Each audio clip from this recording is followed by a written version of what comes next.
Hi friends, welcome to ரலை 360 tailor. இந்த வீடியோவில் நம்ம என்ன பார்க்க போகிறோம் அப்படின்னா, நீங்கள் எனக்கு ப்ளவுஸ் வீட்டில் உட்காந்து தைக்கிறதுனால தைக்கவே முடியல அப்படின்னு சொல்கிறவங்க இந்த வீடியோவை ஸ்கிப் பண்ணால் முழுசாக பாருங்கள். இதில் சொல்கிற சின்ன சின்ன டிப்ஸை ஃபாலோ பண்ணிங்க அப்படின்னா உங்களுக்குமே டெய்லி தைக்கிறதுக்கு கொஞ்சம் எனர்ஜியாக இருக்கும். வாங்க வீடியோக்குள்ளே போகலாம். இந்த சேனலை இப்போ தான் ஃபஸ்ட் டைம் பார்க்குறீங்க அப்படின்னா சப்ஸ்கிரைப் பண்ணிக்கோங்க. இந்த சேனலில் வர எல்லா வீடியோவும் உங்களுக்கு ரொம்ப யூஸ்ஃபுல்லாக இருக்கும்.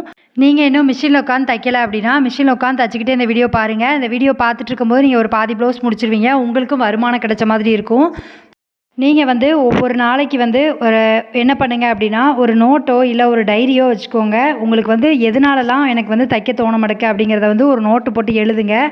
என்னலாம் அப்படின்னா, நீங்கள் இப்போ நமக்கு என்ன பிரச்சனை வரும், வீட்டில் ஏதோ ஒரு சண்டை அப்படின்னா நமக்கு தைக்க முடியாது. அதுக்கப்புறமா நம்ம எங்கேயாவது வெளியில் போனோம் அப்படின்னா கண்டிப்பாக தைக்க முடியாது. இது போக நமக்கு சோம்பேறித்தனம் இருக்குது அப்படின்னா தைக்க முடியாது. நீங்கள் எப்போவுமே நைட்டு தூங்க போகும்போது நாளைக்கு என்னென்ன வேலை இருக்குது அப்படிங்கிறத கரெக்டாக நோட் பண்ணி எழுதி வைங்க.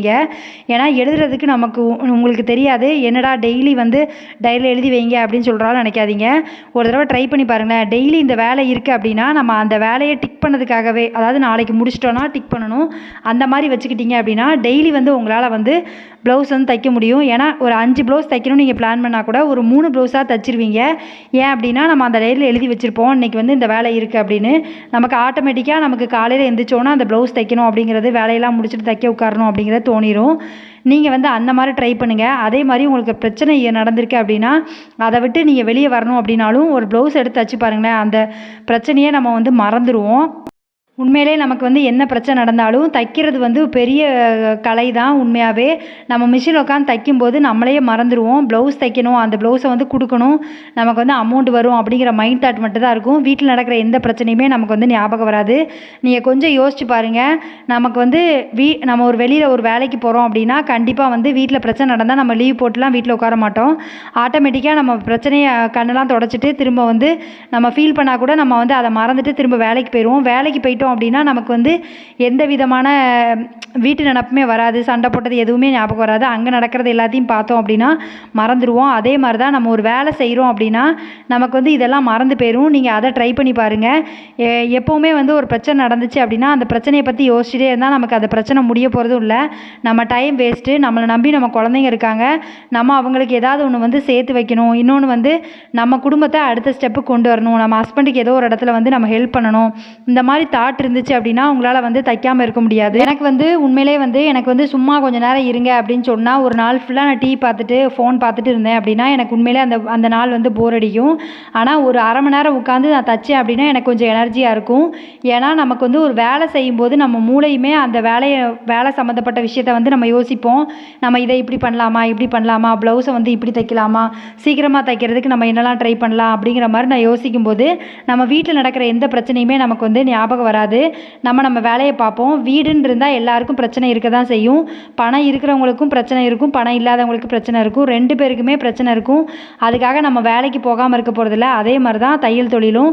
நம்ம இந்த தொழிலை ஒரு தொழிலாக பாருங்கள். நம்ம இந்த டயத்துலேருந்து இந்த டைம் வரைக்கும் நான் வீட்டிலேருந்து தைச்சாலும் நான் அந்த டைம் கண்டிப்பாக தைப்பேன் அப்படிங்கிற மைண்ட் தாட் உங்களுக்கு இருந்துச்சு அப்படின்னா உங்களால் தைக்காமல் இருக்க முடியாது. எத்தனையோ பேர் படிப்பும் இல்லாமல் ஒரு தொழிலும் கற்றுக்காம வெளியில் போய் கஷ்டப்பட்டு வேலைக்கு போகிறாங்க. காலையிலேருந்து நைட்டு வரைக்கும் வேலை பார்த்து ஒரு 500 ரூபா சம்பளத்துக்கு வேலைக்கு போவாங்க. ஆனால் நம்ம வீட்டில் இருந்தே ஒரு 2 மணி நேரம் 2 மணி நேரத்தில் சம்பாதிச்சிடலாம் அந்த 500 ரூபாயை. அப்படிப்பட்ட வேலையை நம்ம ஏன் உதாசீனப்படுத்துகிறோம் அப்படின்னு யோசிங்க. ஏன்னா இந்த மாதிரி கலை எல்லாருக்குமே வராது. நிறைய பேர் கற்றுக்கணும்னு ட்ரை பண்ணுறாங்க. அவங்களால முடியலன்னு நினைக்காங்க. அப்படிப்பட்ட ஒரு தொழில் உங்களுக்கு கிடச்சிருக்கு அப்படின்னா நீங்கள் அதை பயன்படுத்திக்கோங்க. ஏன்னா நம்ம சும்மா இருந்தால் நமக்கு யாருமே காசு கொடுக்க போகிறதில்ல. நமக்கு நம்மளோட தேவையை பூர்த்தி பண்ணுறதுக்காகவாது நமக்கு நம்ம தைக்கணும் அப்படிங்கிற மாதிரி நீங்கள் யோசிங்க. உங்களுக்கு தேவையான பொருள், உங்களுக்கு தேவையான ஏதோ ஒன்று வாங்குறதுக்காகவாது மேக்ஸிமம் தைக்கணும் அப்படின்னு நினைங்க. இன்னொன்று நமக்கு நிறைய வீட்டில் பிரச்சனை நடக்கிறதுக்கு காரணமே என்ன அப்படின்னா காசுனால தான். நம்ம ஒன்று கேட்போம், அது அவங்ககிட்ட காசு இல்லை அப்படிங்கிறதுக்காக வேண்டான்னு சொல்லுவாங்க, வாங்கி தர முடியாதுன்னு சொல்லுவாங்க. அப்போ நம்ம கோவரும், நம்ம இது தானே கேட்டோம், இதை கூட வாங்கி கொடுக்க முடியாதா அப்படிங்கிற மாதிரி தோணும். இதை விட பெஸ்ட்டு என்ன அப்படின்னா நம்மளே சம்பாதிச்சு நம்மளே அந்த பொருள் வாங்கிட்டோம் அப்படின்னா அந்த பிரச்சனை வர்றதுக்கு சாத்தியமே கிடையாது. அதனால் பிரச்சனையை குறைக்கிறதுக்குமே நீங்கள் ஒரு தொழில் பண்ணி வருமானம் சம்பாதிச்சிங்க அப்படின்னா உங்கள் வேலையை நீங்கள் பார்த்துட்ருப்பீங்க. அவங்க என்ன பண்ணுறாங்க, சுற்றி இருக்கிறவங்க என்ன பண்ணுறாங்க, என்னை பற்றி என்ன பேசுகிறாங்க, இந்த மாதிரி தாட் வந்து நமக்கு வராது. அதனாலேயே நீங்கள் வந்து ஒரு தொழில் எடுத்து இந்த தொழில் இல்லை எந்த தொழில் கற்றுக்கிட்டாலும் சரி அதில் வந்து மேலே வரணும், நம்ம வந்து இதுக்கப்புறம் இது பண்ணால் நமக்கு வந்து மேலே வரலாம் அப்படிங்கிற மாதிரி உங்களுக்குள்ளேயே வந்து நான் இத்தனை வருஷத்துக்குள்ளே இத்தனை கஸ்டமரை வந்து பிடிக்கணும், நான் வந்து டெய்லி வந்து ஒரு 4 ப்ளவுஸ் தைக்கணும், இந்த மாதிரி வந்து உங்கள் மைண்ட் தாட்டில் ஒரு நீங்களே ஃபோக்கஸ் பண்ணி எடுத்துக்கோங்க. அப்போ நான் மட்டும்தான் உங்களால் வந்து தைக்க முடியும். வீட்டில் உள்ள ஏதோ ஒரு பொறுப்பை வந்து நீங்களாக தானாக எடுத்துக்கோங்க. தானாக ஆட்டோமேட்டிக்காக நீங்கள் தைக்க ஆரம்பிச்சிருவீங்க. உங்களுக்கு வந்து கமிட்மெண்ட் எதுவும் இல்லை அப்படின்னா சில பேருக்கு தைக்க தோணாது. ஆனால் மாதம் மாதம் எனக்கு இந்த கமிட்மெண்ட் இருக்குது அப்படின்னு தைச்சிங்க அப்படின்னா கண்டிப்பாக உங்களால் தைக்க முடியும். எக்ஸாம்பிளுக்கு நீங்களே என்ன எடுத்துக்கலான்னா, ஒரு மாதம் நான் சிலிண்டர் வாங்கணும், இல்லை வீட்டுக்கு தேவையான அரிசி வந்து நான் வாங்கி கொடுக்கணும், இல்லை நம்ம வந்து இதெல்லாம் வாங்கி எங்கள் வீட்டில் ஒத்துக்க மாட்டாங்க அப்படின்னா ஒரு ஜுவல்லுக்கு ஒரு 2000 ரூபாய் வந்து நான் கட்டுறேன், இப்படிங்கிற மாதிரி நீங்களே உங்களுக்கு வந்து ஒரு டாஸ்க் மாதிரி வச்சுக்கோங்க. அப்போனா நம்ம அதுக்காகவாது உழைக்கணும், ஆமாம் 2000 ரூபாய் கட்டணும் அப்படிங்கிறதுக்காக நம்ம வந்து உழைக்க ஆரம்பிச்சிருவோம். இப்படி தான் நம்ம வந்து இன்க்ரீஸ் பண்ண முடியும். நம்ம வந்து சோம்பேறிலாம் கிடையாது. நம்ம வந்து ஸ்டார்ட் பண்ணி அதை பழகிட்டோம் அப்படின்னா நம்மளால் சும்மா இருக்க முடியாது. எங்கள் வீட்லேயும் பிரச்சனை இல்லாமலாம் இருக்காது. எல்லார் வீட்லேயும் பிரச்சனை இருக்க மாதிரி என் வீட்லேயும் பிரச்சனை இருக்க தான் செய்யும். நான் வந்து எல்லாத்தையும் கடந்து உங்களுக்கு நான் வீடியோ போடுறேன், நான் வந்து தைக்கிறேன், என்னோடய வருமானத்தை வந்து சம்பாதிக்கிறேன். ஏன் அப்படின்னா நம்ம வேலையை பார்த்துட்டே இருக்கணும். நம்ம பிரச்சனை டெய்லி வந்துட்டு தான் இருக்கும். அந்த பிரச்சனையை பார்த்து நான் ஒரு இடத்துல ஸ்டாப் ஆகி நின்னேன் அப்படின்னா நான் என் ஃபேமிலி வந்து கஷ்டப்படும்.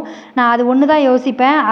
அடுத்த நிமிஷமே வந்து எனக்கு வந்து தைக்கணும் அப்படிங்கிறது தோணிடும். இன்னொன்று நான் தையல் மிஷின்கிட்ட போனால் எனக்கு வந்து பிரச்சனை எதுவுமே தோணாது.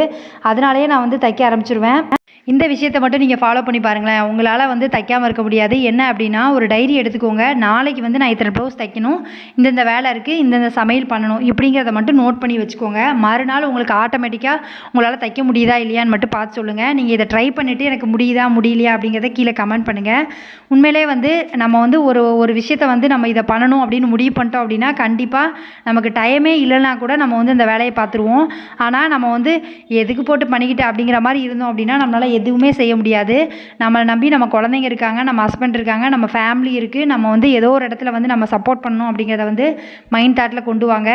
எல்லார் வீட்லேயும் எனக்கு வந்து நான் சொன்ன எல்லா விஷயங்களும் நானாக வந்து கற்றுக்கிட்டது தான். உங்களை மாதிரி தான் நானும் வீட்டில் ஒரு பிரச்சனை அப்படின்னா தைக்காமல் இருந்த பொண்ணு தான். அதே மாதிரி வீட்டில் வந்து எதனால் பிரச்சனை வந்து ஸ்டார்ட் ஆகுது அப்படின்னு யோசிக்கும் போது தான் தெரிஞ்சுது. நானும் உங்களை மாதிரி ஹஸ்பண்ட் கிட்ட வந்து எனக்கு இது வாங்கித்தாங்க அது வாங்கித்தாங்கன்னு கேட்பேன். அவங்களால முடியாது. அப்போ வந்து முடியலன்னு சொல்லும்போது எனக்கு ஒரு இது கூட வாங்கி கொடுக்க முடியாதா, எங்கள் அம்மாவாக இருந்தால் வாங்கி தருவாங்க. இந்த மாதிரி தான் நான் ஸ்டார்ட் பண்ணேன். அப்போ தான் யோசித்தேன், நம்மளே நம்ம வருமானம் சம்பாதிச்சோம் அப்படின்னா நம்மளே அந்த பொருளை வாங்கிட்டு போயிடலாம்.